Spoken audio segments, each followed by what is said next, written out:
Okay, I'm alive. I'm live. Okay, I am so excited. Today is May 1st. It is the beginning of Mental Health Month, a topic that is very close to my heart, that I'm very passionate about.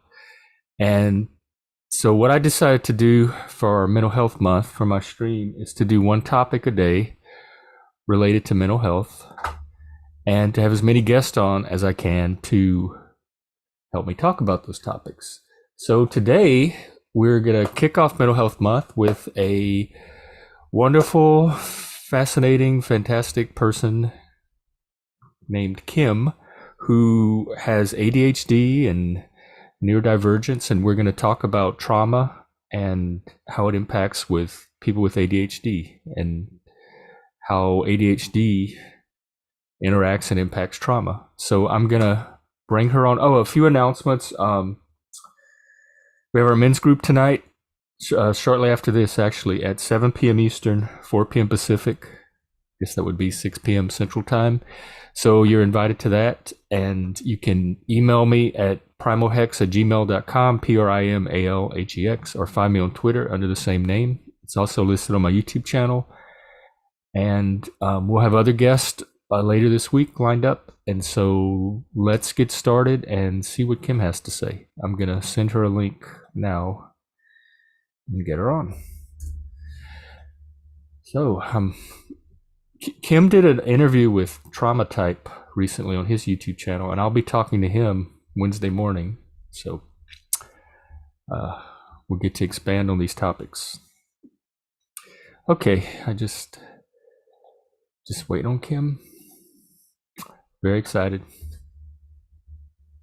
And if you're having mental health issues or need to talk to someone, reach out. You can usually Google resources in your area. You can contact me. I don't mind helping you find resources. Reach out to a friend, a natural support system. Watch the channel. We'll be talking about different topics related to that you might find helpful to increase your own mental health support. So, and really, it's not. Mental health used to be more stigmatized than I think it is today, and especially if you're male, it's not weak or vulnerable or feminine or anything like that to open up about your mental health issues. Okay, she's having technical difficulties, so we'll just wait for her. And in the meantime, I will chat a bit. It's perfectly okay to open up to somebody that you trust about mental health issues. Everybody goes to them. It's part of the human experience. It doesn't mean you're less manly. Oh, here's Kim. So don't be afraid to reach out. Okay.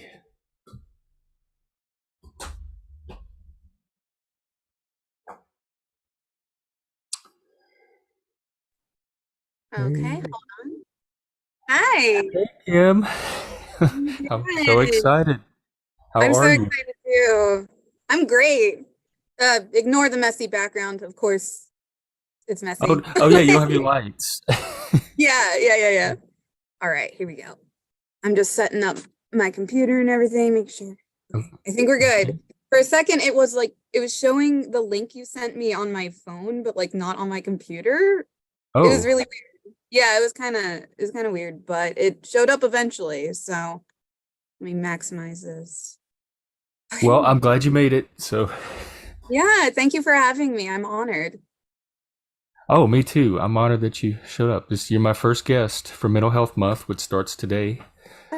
So I figured we can dive into some mental health talk about Yeah. what you want. You can tell a little bit of background about yourself. I know you're ADHD and Yep. you.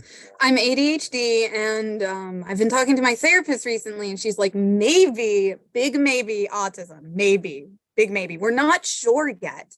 But she said that the hyper focus, I thought it was an ADHD thing. I thought it was hyper focus. She's like, no, that's more in line with autism. Like if you're going that deeply into things and your interests, that's usually more in line with autism. And I'm like, okay, now I'm gonna have an identity crisis.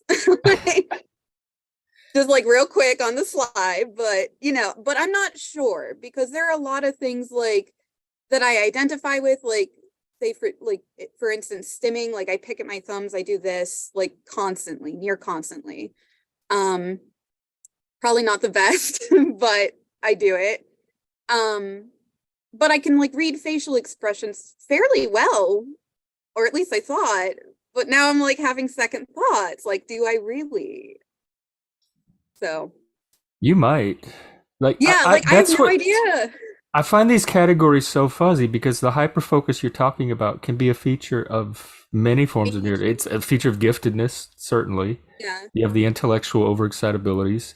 It's a feature of ADHD. The hyperfocus is very well Yeah. known in the ADHD community. And then there in autism, they have something called monotropism, which is that attention tunnel. And if something falls outside of that attention tunnel, it has less relevance to your brain than if it falls in the attention that tunnel. that's what she was talking about because like I get in an MBTI like really like I really get into it, like I'll read about it and I get into like attachment theory and like I can read a Oh, book in one sitting because I forget to like eat and sleep and oh, do all those other things, and she's like, okay, maybe that's a little bit of, maybe we got a little bit of autism, I don't know. Like well, your type is ENFP. ENFP. Yes, and Oh, you're okay. ENTP. I remember that Yeah, because I'm kind of it's borderline. I was ENFP earlier in my life more so, and now I'm more on the T side. But those that that's T and the interesting. F is was pretty balanced. The in like traditional MBTI theory, they say you can never change your type, you just develop different functions. But like also it's not scientifically valid Right. either. So like it's not like proven. So like, we need to like change like the theory to fit our actual lives, not, like try to fit ourselves into these boxes. So maybe I you were agree. ENFP. I agree with that about a lot of things, including the current clinical picture of neurodiversity or neurodivergence. Indeed. Yeah, they need to expand that, I think, especially for women, because women get passed up so often for autism, That's what I especially. hear because they mask Yeah. better, or the signs What was present that? differently. Because they mask better and the signs Yes. present differently, and it's Yeah, like the exactly. diagnostic tools are geared more toward men with autism. Yeah, that's what I have heard too as well. But again, I haven't deep dived into that yet. Yet. I'm about to because, now that it's a thing, like I literally bought a book yesterday at like 3 in the morning about like unmasking autism. And I started to deep dive into it and I'm just like, oh no, I gotta rein myself back. I gotta stop Oh, because it's well, like 3 in the morning. I guess we need your sleep, but I've deep dived at 3 in the morning plenty of times. Oh God, it's just so tempting because it's like quiet, there's not a lot of Mhm. distractions, it's like, oh, it's peaceful, and you can do that tunnel vision. No one's gonna walk in and be like, hey, have you eaten lunch? Or I get some of my best work done at like 4 in the morning yeah, sometimes. same. I kind of go Same. with my brain. If my brain is interested and active at a certain time, I just go with it and try to Yeah, follow my natural. I try to do that as much as I am able to, but like I do, well, I mean, I can most times because my job, oh, oh my God, you were asking me to introduce myself and I went off on a tangent. Yeah, it'll get there. I'm sure it'll all emerge. Yeah, yeah, yeah. Well, here, I'll go ahead and do like a quick overview. Hi, my name is Kim. I am 30 years old. I teach piano for a living to young children. And that usually starts at like 4 p.m. because most kids get home from school like around All that right. time. So I can like afford to like stay up late and, do that. Um, my hobbies are I like to play video games. I like psychology a lot. Um, I like to draw, I like to journal. Those are like my main activities that kind of fill up my day. I am chronically ill. I have chronic fatigue syndrome as well as fibromyalgia. Recently I have had some like really good doctors and I am taking like these supplements that have really, really helped my fatigue. So I'm getting better and able to do more in my day, but I am still like I still identify as a chronically ill person because I can't quite do the things that everybody else can do. I have to like pick and choose like how I want to use my energy. You know what I mean? And yeah, it's just a brief introduction. That's me. Well, thank you for that. What supplements are you finding that's helping with that? I um I have found that reishi mushrooms, like I What didn't kind? reishi mushrooms. It's Reishi, reishi. Reishi mushroom. Reishi mushrooms. And I found a study, like a preliminary study, so it hasn't been done like a lot, but a preliminary study that showed people with chronic fatigue syndrome, when they took high doses of reishi mushroom, it had like clinical like improvements like in their chronic fatigue. So I was just like, all right, I might as well try it. And I did. And it, what do you know? It freaking worked. And like, I am amazed because I expected this to support my system at the most, because I've tried so many things over like 16 years. That's how long I've been dealing with this. I have been trying so many things. I went to so many doctors. I tried so many medications. And if I knew it was as simple as going to the herbal supplement store and buying a mushroom, I would have done this 10 years ago. So, but yeah, it's been amazing. I have been able to do so much more than I ever have. Like, I feel like I have the energy levels that I had before I got sick. And that's amazing. Like over this Easter, I didn't have to choose between like going to church and like going to my family's like dinner for Easter. Like I could do both. And it blew my mind because usually in the past I would have had to have chosen one or the other because of just how bad my energy levels can be. Like I expend energy and then I'm like bedridden the whole rest of the day. You know what I mean? So now I could do so much more.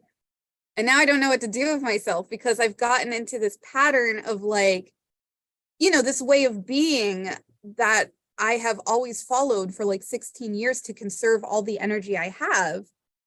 And now it's just like, oh, I have to like find a different schedule for Oh myself yeah. because, yeah, because like I have more energy now. So sitting in bed after I do one thing, that's not going to fly anymore. I get restless. I get bored. So I got to figure that out.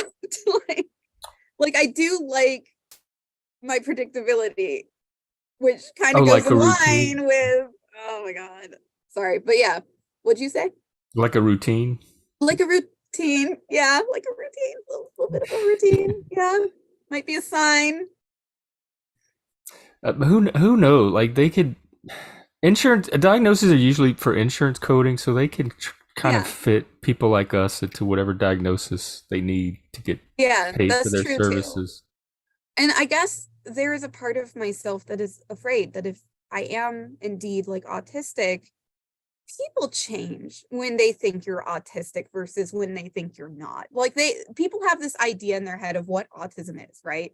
They think like it is the nonverbal boy who needed an aide to follow him around in school, or someone, you know, who's like constantly like, you know, like interested in trains or something. Like, and so they see me and they say, you don't seem autistic. And I'm like, okay, thanks.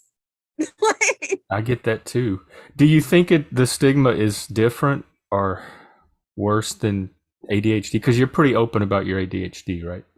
I feel like the stigma can be, well, I don't know. I don't know.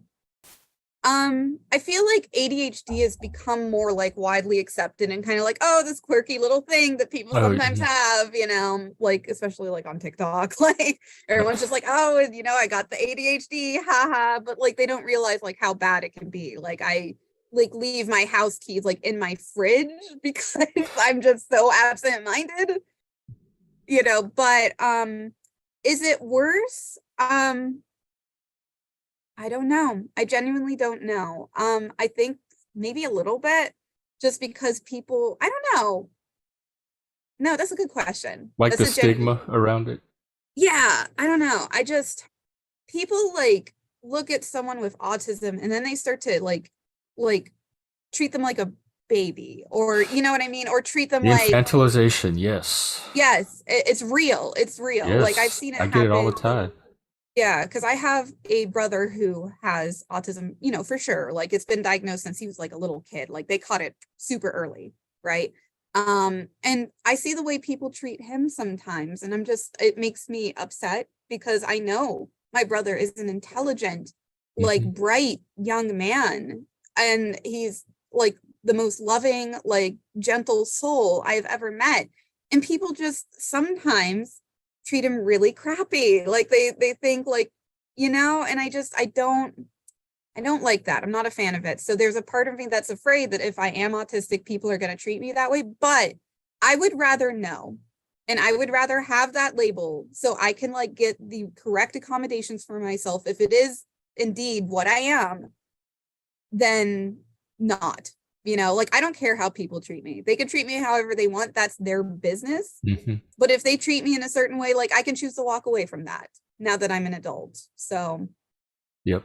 now that I'm an adult, I say as a 30-year-old, as if I just turned into an adult. You could probably draw on your experience with ADHD too to help break some of that stigma. Like the same tools you used to accommodate yourself to the ADHD, you could That's probably true. transfer to autism if it turns out to be the case. Like I said, I don't really get caught up on the categories anyway. I'd quit Yeah. telling people about my autism completely because they Because don't know what yeah, to do with because it. When you tell them you're autistic, you're giving them information, but they don't know how to use that they information. they're just like, oh, why are you telling me? Do you want me to treat you different? And you're just like, no, I'm just giving you information. I'm just letting you know that, say sometimes I have sensory difficulties. Sometimes, I might not understand like the sarcasm you use. Like it's just Mhm. very basic things, but I feel like people don't know enough about autism to make that connection. Like people don't know like autistic people have sensory difficulties. They don't know like the average Joe doesn't know. So when you tell Right. them you have autism, they're thinking, oh, they're telling me I need to change something about how I'm treating them. Maybe that's why they're telling me. Yeah, and I'm just That's giving my them guess. context for like my own behavior. If I stim or rock or come off weird, I'm Yeah, just trying to like give them a you're trying to clearer picture of regulate. why that is. They don't have to do anything. Yeah, exactly. It's just so they know. But the average Joe is like, I don't know. I feel like they're not going to get that. Yeah, they don't. They don't know what to do with it. That's why I quit. I quit like featuring that up front. Yeah. If it comes It's out, it just comes like, out, but I don't lead with it anymore. yeah. Which, in this society, I don't blame you. I really don't. Because people, you're right. They don't know what to do with it. Well, I'm interested in the hyperfocus since that's the symptom she seems to be hyper focusing on.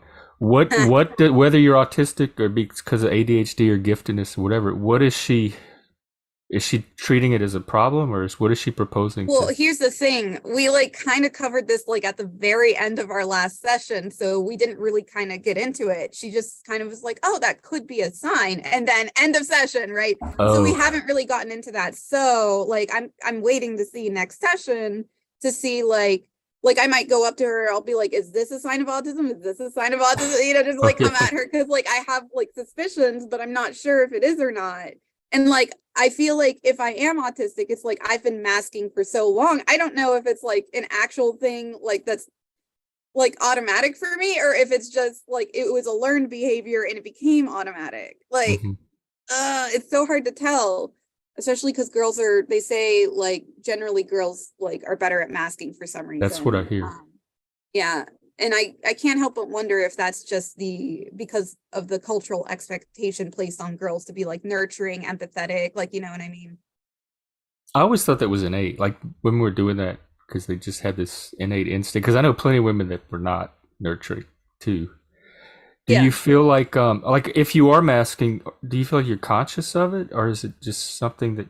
I feel like I'm not. That's why I'm Because you seem confused. pretty authentic to me, like you're being Like I yourself. feel authentic. Like, but I feel like I don't know. Sometimes I do have moments where I'm like, is my face doing the right thing? Oh, Which is kind of like, oh, if you're wondering about whether or not your face is doing the right thing, right, is yeah, that like a social anxiety thing or an autism thing? That could be an autism thing. yeah. It could be. I find with not a lot, but with some autistic people, they internalize the social norms they grew up with, and they become real rigid and kind of fixated on meeting On those that, social yeah. norms. And I mean, the way I was raised, I was definitely raised to be, I guess, more like nurturing. Like they very much emphasized being empathetic to other people and putting yourself in other people's shoes, right? So like I guess there is a part of me that doesn't want to make anyone uncomfortable, but that, you know, like unfettered empathy for other people without boundaries is not a good thing. Like, you need to have boundaries. You need to have empathy for yourself. You know what I mean? And that's kind of what I'm learning in therapy, Yes. is to have some of those boundaries, which I've been doing a lot better with. Like, I've been in therapy for years and years. And I've definitely gotten better at that, but it was a learning process, because I would Yep. just help any old Joe with any old problem they had. And that's, you need to make sure people aren't like kind of using you Oh like God. as a therapist, like a free therapist. Like, That hits home even for me in my yeah, current life. Even with all the knowledge that I have of it, I still find myself falling into that like, trap. yeah, Because it it can happens, be, like, you don't notice. You think you're just being helpful or yeah, you supportive, and you think you're don't being notice helpful and until you supportive, but realize. you don't realize you're draining your own resources so severely until like you get into a burnout. And then you're like, oh, whoops. Yep. Like, whoopsie, I burned myself out and I didn't even realize I was burning myself out. Yep. It exactly how it happens. Because if you Yeah. realized it, you know what to do. It's not catching those signals. And I look for reciprocity. I look for, is this a Yes, that's balanced relationship, or are things exactly coming back, or am I the only one putting the like effort into giving forward. Yeah. And that's very, very important. And that was one of the first things I learned in therapy. You need to see if there's that, why can't I say that? reciprocity? Reciprocity. Thank you. I had a Or yeah, brain I think of fart. it like a seesaw. That, like the seesaw, but you both have to be Yeah. doing your part, so it's not You, lopsided. that's true. Like, for me, like, I can recognize that, like, sometimes my friends might be going through a tough time and I might give a little more in that moment, but eventually they do, like, when they're feeling better, they do give back, right? Like, when I'm going through a tough time, my friends give back to me. Mhm. And that's kind of like how I decide, like, okay, who is going to have a bigger part in my life versus who might have a littler part or not even a part at all. Yep. Yep. I've Is had to that, learn. To, yeah, like, me too. yes, exactly. So good. We're all on And the I same see, track. yeah, yeah. And I wonder, I can't help but wonder if like neurotypical people, is that what it's called? Neurotypical, or like The normies the or us? normies? Oh my gosh. I feel bad saying I that. That just say sounds because so it's like so easier. I'm just derogatory. late. Neurotypical is It's on a the tongue. mouthful. Yeah. Yeah. Yeah, the normies. I wonder if they like instinctively know this about friendships. You know what I mean? Whereas like maybe you and I don't know that instinctively, and maybe I don't know. I'm I mean, I do see neurotypical people struggle with friendship too in their own way, but I just don't know. It's yeah, I definitely. make no claim to be an expert on neurotypical psychology. I observe it all the time, but I don't have the theory of mind to Yeah. understand it, even Yeah, even at and my I don't age. know if I do or not. Like, I probably, well, I mean, I don't, because like I'm ADHD for sure, but yeah. Well, you had talked about therapy, and I know you have an interest in trauma, so maybe we can talk a little bit about trauma Yes, and maybe absolutely. how it impacts ADHD, or how the ADHD plays into trauma, or neurodivergence in general. Yeah, that's I'm not sure where to start with that, to be honest. Do you have any Well, let's start questions? with just trauma, just basic Like just trauma. basic trauma. Okay. What about trauma? I don't know. I'm trying to think like where to start. Hmm. Trauma can definitely have an impact on like your attachment in life, in that way. Like, I feel like the biggest indicator of trauma is if you are an adult and you have like anxious or avoidant attachment style, that's a sign you had some trauma in your youth. Like, that's the biggest indicator of trauma for me. Like in my case, I had anxious attachment trauma for a while before, I went to therapy, and then I had like my successful relationship with my fiance, who is very securely attached. And I kind of like learned over time, like how to be more secure in my own attachment. I would consider myself someone who is like more securely attached now, but back then I definitely was not. I had anxious attachment for sure. Um, so like for an overview of trauma, that's where I would start, is that attachment system, how the attachment works. As for whether like how ADHD plays into it, that's a good question. Like, because they say like in particular with narcissistic abuse, it can like change the way like your brain like takes in information. And I can't help but wonder if you're predisposed to have ADHD, like you have the genetics for ADHD, if like the genetics like load the gun, and then the like abuse like pulls the trigger. There's a part of me that wonders if Oh, maybe that might be a thing. that's interesting. Um, yeah, but I'm no scientist, I'm no researcher, I don't know for sure, but that's kind of like I can't help but wonder, like, is that a thing? Could that be a thing? Who That is knows? interesting to speculate on because I know with ADHD, it affects our emotional processing Your and emotional regulate our ability to regulation. recover quickly from emotion. So, if we're experiencing this narcissistic abuse or other types of trauma in a particular way related to our brain works, our experience is going to be different. Our processing of it is going to be different, and our recovery pattern is going to Is be going to different. be definitely very different. But yeah, I don't know that much about how like trauma and ADHD like interlink. I don't know. Like I have my theories, like what I just like explained to you, but I don't really know that much about it, to be fair. Um, I suppose I could like share my own experience. I know in my experience, I had undiagnosed ADHD, and that fed into the then more trauma. Like I got more trauma because I had ADHD and nobody knew about it. And like were constantly calling me lazy or like constantly criticizing me and things like Oh, that.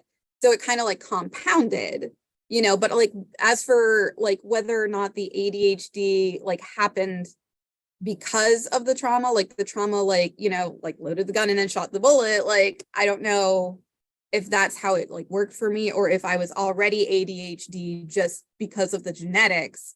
And then I got worse abuse because of it.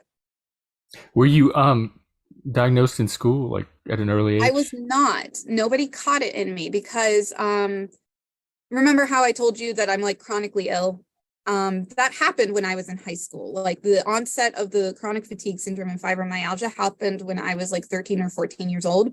Oh, Like I had a bad case of mono and I just, it never seemed to get better. It was like, it's kind of like how it's like, how long COVID's a thing. It's kind of like I had long mono, long mono. but it just like never seemed to get better. So I was like tired all the time and I had ADHD. So I slid under the radar because I didn't bring attention to myself because I was just so exhausted all of the time. And once I got out of high school, I was just like, okay, that was a rough ride. Something's up. And I went and got myself tested because I was curious. And they're just like, yeah, you have it really bad, actually. Like, you have it really bad. And I Oh, was like, oh, that explains it. Thanks. So I got it after I graduated high school, like before college. That's when I was diagnosed. you mentioned like the attachment, the moving from your avoidant attachment to secure attachment. Was that through therapy I, where you learned conscious techniques that you could use yes. to shift that attachment? I definitely learned to be a little bit more secure in my attachment from therapy. I also read this book that really changed like my perspective on attachment. And it was I had anxious attachment, not avoidant. There's a Oh, difference. okay, anxious. Yeah, but yeah, it was like a culmination of this book I read. It was called Attached, the New Adult Theory of Attachment. It's not new. It's been around for ages. That's just the title of the book, but it really helped me in like taking away the shame and the stigma about having needs and being like, I might be more needy than someone else, but it was because I didn't get my needs met like in the way that I needed when I was a child. And so of course, like as an adult, I'm going to be searching and searching to get that need met. Whereas like the need kind of has to like fulfilling that need, it kind of has to come from yourself. And that's something you should learn as a child. Like your parents should teach you how to meet your own needs. My parents taught me how to give to everybody else, but not myself. So yeah. And I don't blame my parents. Like I've kind of gotten to the point in my journey where I've forgiven my parents because they had, my older brother, he had like, he was autistic, he was diabetic, he had like a lot of things like they needed to focus on him. And I kind of fell by the wayside, not intentionally, but they had a lot on their plate and they didn't know how to deal with neurodivergence and know how to recognize it and know like what I needed. Like they did the best they could with the tools they had at the time. So I don't blame them, but it did end up that I was like a little bit neglected, like emotionally. So, anyways, did I learn to like fix or like address my attachment needs in therapy? Absolutely. Yeah, it definitely helped me. Like I learned to value myself enough to know when to walk away from somebody who was consistently not able to meet my needs in the way that I needed. I learned, I kind of like got my self-esteem boosted a little bit. Like I learned to value myself as a human being because like I had very low self-esteem. And I thought like, oh, you know, if I value myself as a person, oh no, I might turn into a narcissist. No, that's not how it works. It's never how it works. You know, there's a difference between arrogance and confidence. I learned that in therapy.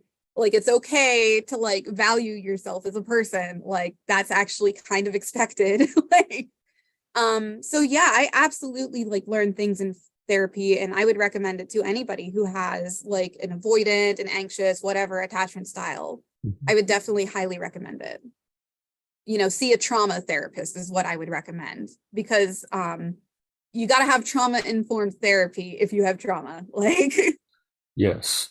And therapy, finding the right therapist is kind of a a process in journey. itself. You have to Oh shop yes. around. You have to know your therapeutic goals, know what you need from a therapist, know what good Exactly. therapy looks like, how to recognize it. Yes. Yes, because I went through a few therapists before I found my therapist. And like the first therapist I ever saw was a Christian therapist who, you know, nothing, I have nothing against Christianity, but a Christian therapist was just like, oh, you know, you should like forgive everybody who does you wrong. And it's just like, okay, that's not what I needed at that point in my Yeah. journey. Like I needed to value myself enough to be a little mad about the, you know, abuse that I had endured. Like I needed to feel that. And so that was not a good fit for me. But yeah, I definitely had to search around for a therapist. And when I finally was like, let's see what a trauma therapist is like, because I didn't know I had trauma. I just thought it was just, I was completely at fault. You know, like my anxiety is like totally my fault in every single way. And it's just like, no, I had trauma. I had trauma and I didn't know it. So, So yeah. you discovered through therapy that trauma was at the root of it. You didn't go in originally Yeah, knowing about exactly. the Like trauma. I didn't know, I thought what I had gone through was completely normal. I didn't realize it was trauma until my therapist started talking to Oh, me and being like, yeah, these are trauma responses that you're displaying. And I was just like, oh, whoopsies. Like, interesting. yeah, yeah. What about you? Have you ever gone to therapy? Oh, Just out oh of yeah. curiosity. Actually, not until well, growing up, my mom took me to different counselors and stuff, but they didn't really help, and nobody knew what to do with me as a kid until I went to a psychologist that specialized in the gifted, and I was put in a residential program for the gifted, and that really helped me. But it was more academic than Mhm. therapeutic, although we did work throughout the year one on one on certain Yeah. issues. But really, it was as an adult after I started doing my peer work that I finally they have the public health agency system here. So it's Okay. like therapists that are fresh out of school. They're usually young, not a lot of experience. There's a lot of Okay. turnover. So I didn't get a lot of quality therapy. It was more of a band-aid just to kind Oh, of okay. So stabilize me. you got the baby The therapist. baby therapy until Oh, I looked specifically for a gifted therapist that specializes in autism and giftedness who was gifted himself, and that's when I finally got like my real taste of what therapy can do, and that was only just a couple of years before COVID, really, and we went on oh lockdown. wow. I was on my own Okay. again, Oh, oh, that's such a but I shame, but use you peer found support a lot. I someone. have this little network of peers that I can turn That's to that awesome. we support each other. And I do auto psychotherapy, which is part of Dabrowski's theory of positive disintegration. So eventually See, you that learn to I develop don't. the techniques yourself that you need. Okay. See, I don't know that much about that. Like you said, like Dabrowski, and I'm like, see, I'm like into attachment theory. That's I haven't. What's that? You know? Well, you are the second person this week that's told me how much attachment theory has helped their trauma. So I, Mhm. I'm almost certain there's something to that. And I think Oh, there definitely is. But Thursday, I'm going to have Patty Williams on from the Bright Insight Institute, who's a gifted neurodivergent therapist that specializes in trauma, and she works with Dabrowski's theory too. So I'll I be able well to. now I really want to know what Dabrowski's theory is. Yeah, it's basically your crises, the things you go through, Mhm. he calls them psychoneuroses and dynamisms. They're not negative things. They disintegrate your current values and kind of your exterior personality. And Okay. through that crisis, instead of trying to heal the crisis and come out of it, you use the crisis to drive further growth, and you begin to discover your authentic values and prioritize your values based on your personality ideal that you begin to perceive for yourself instead of getting your values externally, like whatever Oh, values yes, that's you were very important. absorbed as a kid. Yes. And so Yes. crises Oh, like break all of that up and disintegrate it, and then allow you the space to start developing your own values and deciding your growth for yourself. I could see how that would be incredibly useful, actually. Ooh. Ooh, I It's want that. I want that. Okay. well, Okay. we'll talk. Yeah, definitely. Let's like talk more about that like one-on-one later, unless you want to do it now. But Yeah, like, either or. I mean, I could talk about Dabrowski all day long. I'll probably I do several topics on it during the month anyway. I did yeah, have so one question about you talked about learning to like self-esteem and learning to value yourself and all of that. And I'm yeah. wondering if you struggle with imposter syndrome at all, because Oh, you talked 100%. about like not wanting to become a narcissist or egoist. And Mhm. with my own imposter syndrome, that's part of like, I don't want to fully embrace my talents and my gifts because I don't want to get the big head. And I know people like that, and I do Yes. not want to be as obnoxious as they are. Yes, absolutely. And I absolutely do get imposter syndrome like 100%. Like it's kind of a problem because I'm not like pursuing like the goals I could be pursuing because like I'm afraid of like, I'm afraid like I'm not qualified enough. I'm afraid like, like I don't want to go into something and harm other people because I don't know enough about the topic that I am talking about. Like I think that's my biggest fear. Like for instance, I think I was talking like to you and like the others about this earlier, but like, life coaching I think would be like something I could find a lot of fulfillment in, but Mhm. I worry because like I worry that I don't know enough and I'm not qualified enough. And like it feels like therapy without the degree. That's what it feels like to me. And I'm worried like about like acting as a therapist to people when I'm not qualified to be a therapist. You know what I Mhm. mean? So definitely have imposter syndrome. I mean, when I teach like the children piano, for instance, like I only go to a certain level and like I don't go beyond because I'm just like, I never went to school for music. This is just based off of like what I learned when I was a kid, and so I like I just don't put myself out there as much. So definitely I'm working on that with my therapist, that imposter syndrome, and hopefully I will eventually like start going towards my goals. But definitely I do experience that. What's helping with that so far that you found? The biggest thing that has helped me like with my self-esteem in particular, I've noticed is anytime I notice myself, like if I say out loud, like, oh, I'm so stupid, I stop myself and I say, you're not stupid. You made a mistake, or you're not lazy. You just don't have a lot of energy today. Like I correct myself and I say out loud what I want to think. I say out loud how I want to be. And then I've just been doing that for a few weeks, and already I'm starting to be like, Oh, yeah, I'm not lazy. Yeah, I am not stupid. I just sometimes am a human and I make mistakes like anybody else. And it's been kind of like a game changer. And it's just a simple little thing, like just correcting yourself when you notice yourself like thinking or saying out loud that like you're dumb or whatever. And I've noticed like even now, like with my friends will be like, oh, I'm so stupid. And I'll correct them too. I'll be like, you're not stupid. You oh, made a mistake. You know what I mean? And like, you got to ask them, like, if they like want you to do that. But so far, like, I haven't had a friend who has told me they don't want me to do that. So I'm like doing it for my friends now too. Of course, they do oh, it for excellent. themselves, but I'm not like, I'm not their only source, but you know what I mean? Like, it kind of like once you start to value yourself more, it's like, people start to catch on to that and people start to do it themselves for themselves, and it's like this positive wave effect. It's really cool, actually. Yeah. So like reframing the perspective you Yeah, have on just a something and then simple modeling reframing it for and others. modeling it. Yeah, and then it has this wave effect. I find that too. Like sometimes I get angry with myself because a part of me wanted this or did this, but the rest of me knew better. And I'm learning to look at that part and kind of see that it's not a bad part.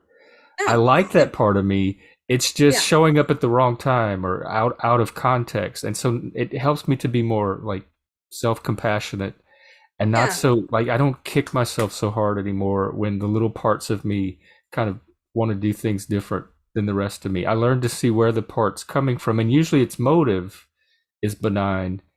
It's just sounds like a inconvenient in that moment, and so it helps me to be less yeah. That hard on sounds like a myself. certain type of therapy that I've heard of before, like internal family system or something like that. The Well, yeah, parts of they have something yourself. called parts work that I do a lot, Yeah. especially with my men's work. But IFS or internal family systems is a type of parts work as well, and so we're working with archetypes and Jungian Mhm. therapy and That's stuff. And interesting. yeah, it's just we all experience ourselves in part. Like part of me wants this, part of me wants that. Exactly.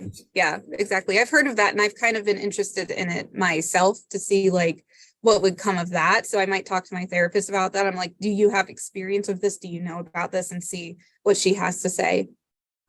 But yeah, you said like, okay, so you said like sometimes you have a part of yourself that like wants to do something, but it's like the wrong time. Is that what you said? Yeah, so My yeah. ADHD meds are wearing off. I need my second dose. It's fine. It's fine. So like if I start to become a little muddled or like forget what we're saying, that's Oh, you're totally fine. No, you're completely normal for a oh, neurodivergent person. thank you. Thank you. But yeah, I was just wondering if you had like a specific example, like of like Well, the a time few you weeks want. ago, I was on a Zoom, and usually when I start to get signals that it's not an environment for me, I usually take myself out of it pretty quickly. So something That's came up good. on this Zoom that I heard that I started to react to, and I'm like, I need to either speak up or leave. But I happen to be moderator, so I kind of was in a different role that I wasn't just me Oh, myself, so you and it couldn't caused some really role leave. confusion. And I'm like, I want to say something, I want to speak up, but no, I have to keep on a good face because I represent the group as well. Oh, It's not just, and so it had me in this bind, and I was really angry with myself for not speaking up. And I was like, oh, this is not you. You always speak up. Why did you sit there? And then I'm thinking it's because this other part yeah. of me was trying to do right by the group, and it was trying to fulfill its duties as moderator, and that's not a bad thing. I like the part of myself Yeah, that and does that. It was just showing up at the wrong time when I really needed to be able to speak back to what I was hearing on this Zoom. you know, like it, even now you can notice how hard you are being on yourself. Like you notice like how like your instinctive response was to be like, why didn't I do that? I always speak up. Like just criticize it, just coming down so hard on yourself. And like from me as someone on the outside, I'm just like, oh, Because I know the oh standards yeah, I set for myself, and when I don't meet yeah, them, and that's like we're very important. But you perfectionism, and we're very hard on ourselves. yeah, we definitely can be. But I mean, like in an instance like that too, you could always like speak up later too. You could always say, hey, I noticed something that I didn't like, or like talk privately to the person. You know what I mean? Like you could always do that too. But like I'm not here to like tell you how to live Well, your I life. ranted and raved and bitched about it to my friends afterwards. That made me Oh, feel a little good, better. good. You so you got it off your chest at least. Yeah. I think you did the right thing. You called it, and it's like so hard in the moment to know what to do too, because it happens just so fast, and you don't know what to do. Yeah, and it was that role confusion more than anything else because I hadn't been in that role before, and I'm not good with roles, social roles anyway. I'm usually just better at just Yeah, being so that like Jeff. piles on top of And it. so I had in my mind like, how do I navigate this new role and try to be myself at the same time? So that was the root of it. Yeah, yeah. Well, you know what? At least I feel like you did the right thing though. You did the right thing. Like you kept your role as like the group moderator. You talked about it with your friends afterwards and ranted and Yeah, raved. And you could always think like next time, how do I want that to go? yeah, I need to decide whether to continue as moderator. If it's hampering me that much, then I need to maybe look at this. Yeah, If I need to be myself that badly, and this is interfering with that, maybe that's not the then role for me. But once I embraced that part of my, like validated that part of myself that was trying to keep the group cohesive, and once I embraced that, the anger went away. I'm like, well, why are you yeah, angry at this part of yourself? It's a good part. You Yeah, like it this is. part. There's no reason to kick Exactly. yourself over it, and it just went away instantly from doing that. Yeah. It's like once you process that part, you process it. So you're good to go. Yeah. Yeah, I Well, I definitely just don't wanted to think. say, I think you would make a fantastic life coach or peer support or whatever. And it's completely normal to feel the way you describe. Of I'm not Yeah. qualified, I'm not a real therapist, I don't want to hurt anybody. But there are Yeah. trainings you can go to and get certification, and a lot of it's just learned through experience. So That's or true. you just kind of And I informally help people with peer support. and I You feel gain like confidence. I could do peer support. That might be something for me. But like I feel like I already kind of like do it by Mhm. mistake. Like I already act as like a life coach. Sometimes my friends will come to me with their problems and I will like talk them through it. And like, Yep. I mean, that you could say like, oh, that's just supporting your friends, but like I have a lot of people who come to me and are just like, I don't know how to handle this situation. And I do what like life coaches do, like kind of naturally. So I'm like, I could be getting paid for this. Yeah, I think you would. I've been that person my whole life too. We take it for granted because it comes so naturally to us. That kind of Yeah, empathetic listening, that creative problem solving, but it's a skill set that you're using intuitively or instinctively that's very valuable. true. And You're so not there wrong. are opportunities to put it to use. You're so sweet. Thank you. Like you're absolutely right though. And I feel like I might be holding myself back because like again, like I don't want to hurt people, but like it's like if something was out of my depth, I'm still like within my rights to say like, hey, this is out of my depth. You know what I mean? So like I would never really be hurting anybody as long as I like stayed true to that. Well, an easy way to kind of test it, you could always volunteer somewhere and like get your That's foot in. And true. that's how I started volunteering on a crisis line. It was a warm Oh, line, and that's that's kind a of good what led me to idea. develop further. So That's you could definitely a always, good like, you don't know till idea. you try. So you could find little ways Yeah. to try it out and then see where And that now that leads. I have more energy, I could definitely do that. I think I might. Yeah, and even like Great now with the idea. technology, you could even do it remotely. There's probably remote opportunities to volunteer as well. I think I'm gonna look into that now because like you're right. I could like use that as a way of like dipping my little pinky toe Yeah, into the whole thing yeah. and give that a try. And I mean, I do intend on becoming a therapist one day anyways, but like this could be like my, my way in, like my experience before like, actually getting my degree and everything.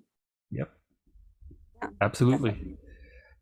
Thank you. Um, well, is there anything else maybe about trauma or the ADHD Um, that you want to or the touch on? ADHD. I can't, again, like my ADHD meds are starting to wear off. So like I Okay. can't think of anything on the fly. I don't know why. I'm sorry. But like, Oh, yeah. How long have we been talking anyways? we're coming up on. It's been about 50 minutes. Been about 50 minutes. I think that's a good place to wrap up for now. Okay, we could do that.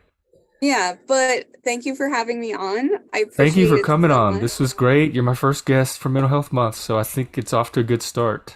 And Yes, is there definitely. anything that you want to promote, or do you have channels or blog or webpage that you want me to put in Not the yet. description? Not yet, but since I've been like talking to like, you and like the gifted group, I'm thinking like maybe I should start a YouTube channel. So like stay tuned. I might start a YouTube channel. We'll see. Oh, yeah. Let me know. I'd love to Yeah, help or I will support however I can. definitely let you know if I start a YouTube channel for sure. Okay. All right. Well, thank you again so much. It was Thank lovely you. being on here, and I will see you around. Have a great day. Keep doing what you're doing. I think you're great. So Thank you. You too. take All care. right. Bye.